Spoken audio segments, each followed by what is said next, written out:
Hello, and welcome to episode 3 of your free Twitter marketing course, Pre-Launch Preparation for Your Twitter Campaign. Now, there are a few things that need to be done prior to launching your Twitter campaign, otherwise you could hit some speed bumps very early on. Remember, it always pays to prepare. In Course 2, we looked at defining the target audiences, we looked at keyword analysis, data mining, and other knowledge discovery.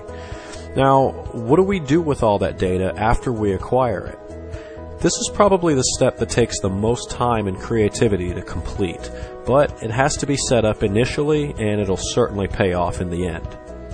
Now, you'll want to keep all of these resources easily accessible because you're going to be accessing and reaccessing this data pretty frequently while planning your strategy, and as you transfer the data and content into the programs of your choice, which we'll get into a little bit later. Probably the easiest and most convenient way to keep track of all this is by using a spreadsheet such as Microsoft Excel, OpenOffice Calc, or Google Docs if you have a web domain and you sign up for their access. Google Docs is a great resource if you plan to have multiple people collaborating on that spreadsheet. Let's say you have several people that'll be working on putting all this data together. Everyone can collaborate on the spreadsheet in Google Docs and it'll update in real time. So there's no confusion as to who's working on what or any concern that someone's work is going to be unknowingly overwritten, which I'm sure has happened to pretty much everyone at this point. Content generation for your tweets and your thank you messages is essential, especially if multiple people are going to be contributing. Rather than manually inputting a thanks for following message each and every time someone follows you, you can have a pool of varied thank yous that's already been pre-written. Now, on the surface, this may sound a little impersonal, but in all actuality, it's really not. Think of it as pre-thanking your future followers.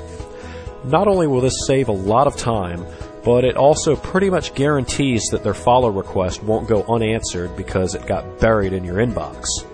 It also allows you to think out more responses in advance to add variety to your messages. You'd be surprised at how many different ways you can say, "Thanks for following." And it also affords you more opportunities to get an additional marketing message and link to your website or your Twitter profile out there without having to scramble on the fly. If you have a marketing message you want to get out there, it's a good practice to have a pool of these readily available as well. Now, there are programs available that will propagate most of the sentence structure for you. All you have to do is plug in a few variables and let it do the rest. This is key for pre-written marketing tweets. That is, unless, of course, you want to hand type everything, which is not only time consuming, but you're likely to notice fewer and fewer of your marketing tweets being entered over time, just due to the time and effort involved to do it, as it comes on. We'll look more closely at this phenomenon in the next video. Now, another form of content generation comes in the form of RSS feeds. RSS feeds can be strategically infused into your Twitter campaign to keep the buzz going and the content fresh. Whether you have RSS tied into your website, blog, or if you just want to keep a good related topic you got from a reputable source floating around the community, RSS feeds can help your campaign. Simply add the URL of the feed to your pool of tweets.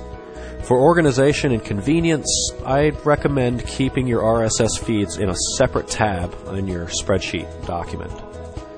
Well, that about wraps it up for Course 3. Join us again for our next installment, Software Programs to Use. Thanks for listening.